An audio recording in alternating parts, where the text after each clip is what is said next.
So what I wanted to talk through here was the process that we went through to figure out whether we wanted to do an ADU, what we thought it was going to look like, to iterate on that a little bit, what layout it was going to have, ultimately get us to a point where we could send a specification to an architect and get them to put together some architectural plans and do so in a somewhat efficient process, not sort of going to them with a blank canvas and asking them to sort of figure out a lot of things for us. And so, just thought I'd walk you through that process. So this is the 1912 Craftsman house that we bought back in 2017. And this is after it's had a lot of work done to it. It was actually a massive fixer-upper. So it's got this long driveway. It's got about a 5,000 square foot lot. The house itself is about 1,300 square feet. And it has this large detached garage at the back that I'll show you in subsequent photos. You can see it here from above. It's about 44 feet long by 12 feet wide or 11 feet at the front. And so when we bought the house, there was this old garage. It definitely seen better days. It had a big hole in the roof at the time, but we fixed that up and used it for storage. But ultimately thought that, some point down the line, we might be able to convert it into an ADU. And so that was always at the back of our minds until really a couple of years ago when we started seriously thinking about doing it. And so this is a view of the property from above. You can see 3 cars on the driveway here, and the garage and the garden here. And so, one of the main motivations behind keeping the existing footprint of the garage for the ADU was really to avoid having 4-foot setbacks that would eat into the garden pretty significantly. So keeping an ADU on these 2 property lines would allow us to maintain much more of this garden. Otherwise, you have 4-foot setback along the back and the side that would essentially be dead space. Maybe you could use it for a water heater, maybe some potential uses for it, but essentially dead space. So ideally, we wanted to be able to convert this garage into an ADU. You'll see in a minute that it was in such a poor state, there wasn't really any saving of the old structure. But that's okay because the regulations allow you to convert a structure and essentially tear it down while keeping the same footprint. And that comes with some other benefits, like you don't have to do solar on the ADU if it's an existing garage conversion. One nuance here was that we actually wanted to extend the footprint of the ADU a little bit. 11 foot or 12 foot wide by 44 foot long is a little bit too narrow for a good living space. We thought we needed at least 14 feet wide to make it a useful and nice space. And so there is a provision in the regulations to extend the footprint of the ADU by about up to 150 square feet. So we weren't sure whether we were going to be able to do that, but we ultimately ended up doing that and extending it to 620 square feet from about 500 that you can see here, and widening it to about 14 feet wide. With converting an existing structure on an existing property line and tearing it down, there also is a little bit of lack of clarity around what you can do in terms of the height of the building, things like that. So that was another thing that we had to figure out. And essentially what I wanted to do with the first round of these plans was get something that was realistic, that was respectful to the neighbors, that I felt fell within the regulations, and send that to Oakland and see what they said, and then deal with it. And if the existing conversion wasn't going to work, then we'd probably have to pivot and maybe go to doing one in the middle of the garden or with the setbacks, or maybe not doing an ADU at all. So that was kind of how we started. This is another picture using a drone. It's a bit clearer. You can see the garage here. It's a little bit dry, the garden here and the driveway. And this is a view from the back of the house, looking out to the garden. So you can see the garage here. You can see that it's definitely seen better days. It's a bit of a Frankenstein in terms of the construction. The back part was probably a bit older than the front. The back part didn't really have a foundation. It was just a tarmac floor, and then this section had a foundation. And so, as you can see, it's seen better days. Another issue with the lot was that it slopes down towards the back. So this is lower than the front of the house. And we don't get heavy rain too often in California, but when we did get heavy rain, this area tended to get waterlogged, and in some cases flood.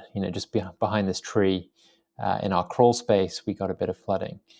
And so that was something that I was mindful of, and I'll talk a bit more about that later on, but we ultimately installed some French drains and a sump pump system, and the ADU foundation was raised off the ground a little bit to avoid flooding. This is just another picture of the old garage. You can see the front of it here, and the patio, which had definitely seen better days too. I am a big car person, and I would love to have a really nice garage, but this was not a very usable garage. Not only was it rat infested, which made it difficult to store a car there, but it's at the end of a very long driveway. So it's very difficult to use, difficult to get cars in and out, especially if you have more than one. So it just wasn't a very high value use of the space, even though it was useful for storage. And certainly when we first moved into the house, it was really useful for that. You can see this is the front door of the garage. Looking back, this is the property line at the back here. So the garage backs on to a neighbor's garage and part of their garden. And then on the left, that's our neighbor's garden as well. We're very lucky to have really awesome neighbors, and these folks were very supportive and helpful throughout the process. And the neighbors on the left were happy for us to sort of go over to their side and do some of the construction from that side, which was actually really, really useful. I'm not sure we could have done all of it without that when you're building on the property line. So just another picture of the side here. So a very long and relatively narrow garage. You can see the inside of it here. So it was super useful for storage. It had a roof that was highest at the property line, about 8 to 9 feet tall, and then it sloped down towards the center. You can see it's definitely seen better days. And the front part actually had a concrete slab foundation, but the back part was just tarmac. And one of the things that I wasn't sure about was how high we could make this structure. And frankly, we didn't want to build something that was really tall up against the neighbor's property, because that's not great for them. So as you'll see in the plans, what we ended up doing was going for a shed roof that slopes up towards the center of the garden, away from the property line, but maintains this height at the property line. So that seemed like a good compromise. And it wasn't something that was clear from the regulations and rules, if that was going to be okay, but ultimately ended up going through without any problems.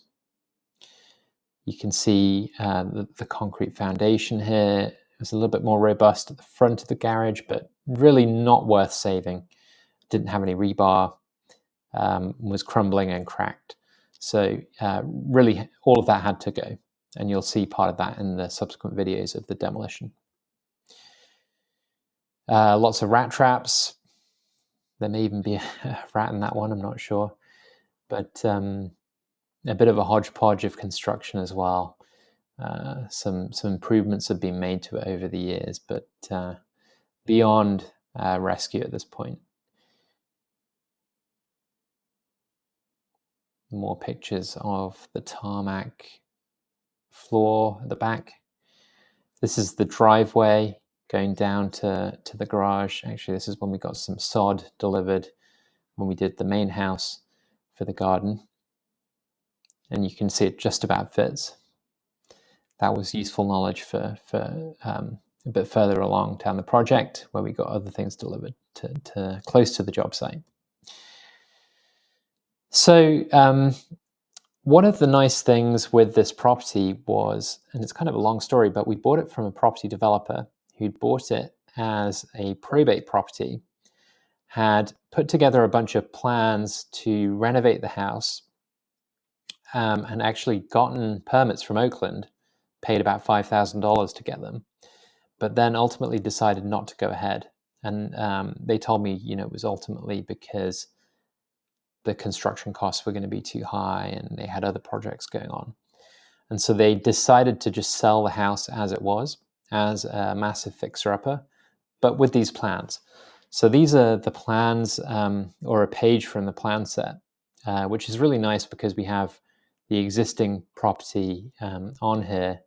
Actually, this is part of what they were proposing. They were planning on putting a new deck on the back of the house here, but it had the garage on here and the lot sort of laid out.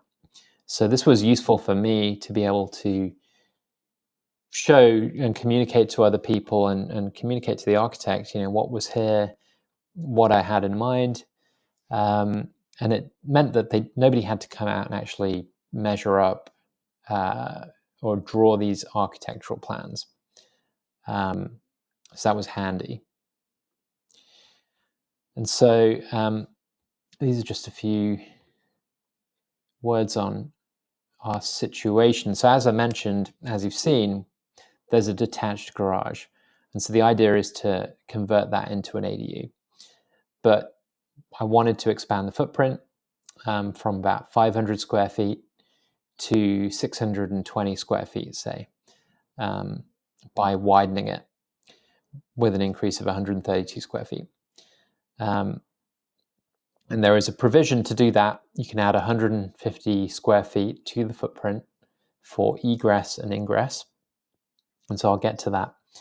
The goal for us was really to have a place for family and friends to stay, potentially for an au pair down the line, preserve the garden, and just have extra space, because the main house at 1,300 square feet isn't that big. So, people have a lot of different reasons for doing ADUs. Potentially it could be for rental income, for parents to live, sort of alongside the family as they grow older. For us, it was this reason, but certainly gives us a lot of flexibility in the future. As I mentioned, the garage had seen better days and was really a tear down and rebuild. A redo of the driveway and the patio would be part of the project. The garage sits on that rear and side property lines.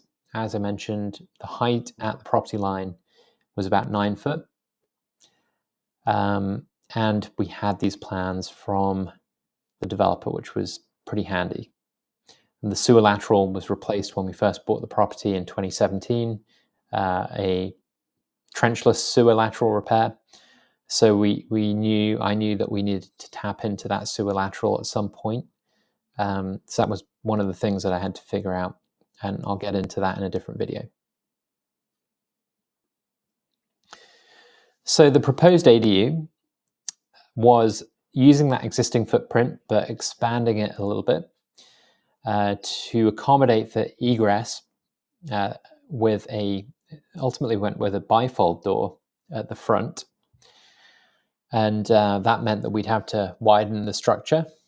So that was part of our rationale for expanding that footprint. I figured that we'd probably go for a lean-to roof design, so we could keep the height of the roof at the property line, but then create some space by essentially having the roof slope upwards towards the center of the garden, so we could have vaulted ceilings. The challenge with that is that you have rain water flowing down the roof towards the property line. So with that, I knew we'd have to put in a large gutter along the long side of the property to collect that rain and to deal with it and pump it out to the street, because you can't have rainwater going into a neighbor's property. We figured 1 bedroom, 1 bathroom with an open plan kitchen and living room, that it would be a reasonable size for that, 620 square feet. Maybe you could get 2 bedrooms in that size. You certainly could in some cities. But for us, we wanted it to be very sort of comfortable living space. We initially thought that maybe we could use the hot water from the main house. That turned out not to be the case. I don't think anyone I've seen has done that. You have to typically have your own hot water source within the ADU, whether that's a gas furnace, a gas water heater, or an electric or heat pump. We went with the heat pump option ultimately. Ductless mini split for heating and cooling. Here in Oakland, they typically require you to go all electric with new construction. That may be changing. I've heard some things about that. I think there's some sort of lawsuit going through Berkeley around that. But ultimately, we decided to go for all electric anyway, just to make our lives a little bit easier. And so, I did a lot of searching and found some inspiration for the design. I figured, with a long rectangle design with a lean-to roof, it was probably going to look something like one of these images on the slide. And this is actually a very common design for ADUs. I've seen a lot, including around this area, that look a bit like this, or some take on this design. And so this was useful to send to some people on Fiverr, a guy on Fiverr who actually did some initial renderings and a sort of floor plan for me. And using the old plans, I put this together just to communicate, here is the existing lot.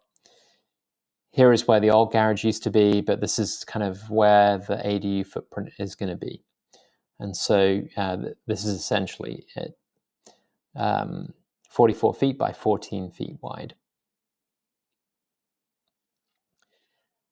And super rough sketch, but this is kind of a cross-sectional diagram with that lean-to roof design with a 1 foot overhang on the taller side, just showing the dimensions here.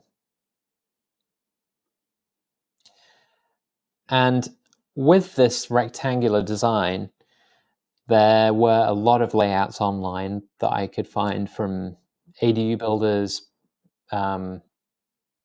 just plenty of designs out there, including some of the prefab ADU builders for pretty good layouts. And these layouts had been vetted by people, by architects, and so they make a lot of sense.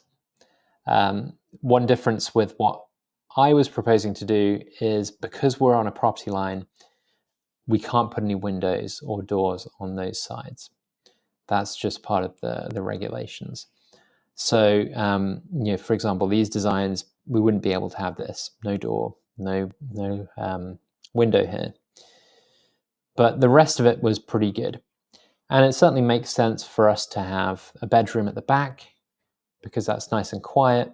You don't have to walk through it to get to the living room. So the living room definitely makes sense to be at the front, and the bathroom in the middle, and the kitchen just in front of that, because the plumbing is going to be all around this area. So, this was one floor plan that seemed to make a lot of sense. This one in particular was just a bit wider than what we were planning on going for. And here was another floor plan. There's actually not too much difference between these two. But this was just, I think it has larger French doors. So this was just another floor plan that I could download online to send to this guy on Fiverr to give him an idea of what I was thinking. And so, yeah, these were the goals: to sort of get together some architectural drawings, to think through the layout, to sort of iterate on that a little bit, and to think through the roof line and drainage. So this is what I actually sent to people on Fiverr. So Fiverr is this platform, Fiverr.com, where you have people all around the world that will do these small projects for, it used to be $5. Now it's unfortunately a lot more. It's on the order of $50 or maybe $30, something like that. Maybe some small projects for about $10 or $5. But something of this nature, it ended up costing me $33. But this was a couple of years ago now. And so, I found an architect. He may have been in Africa, actually.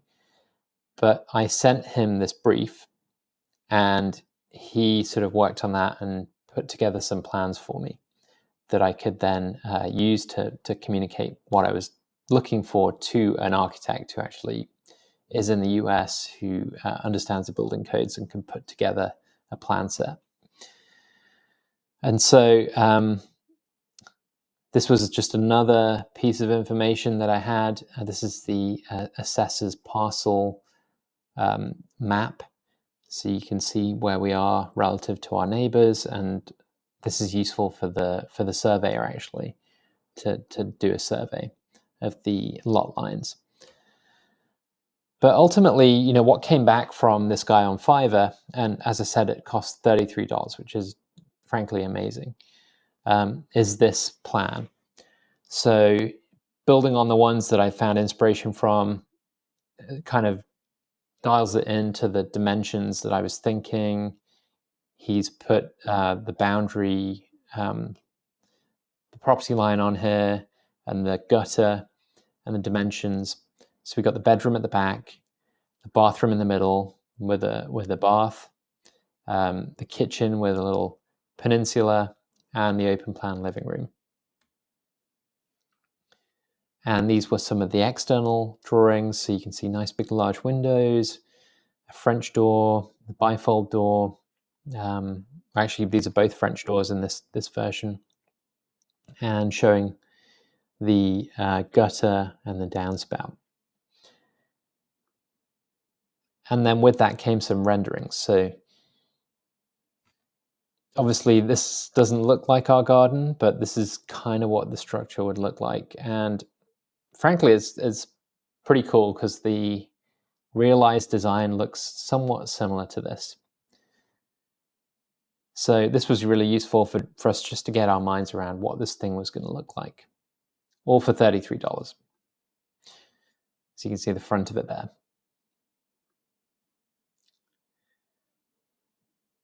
So yeah, I've already showed you these images. This is the existing site plan.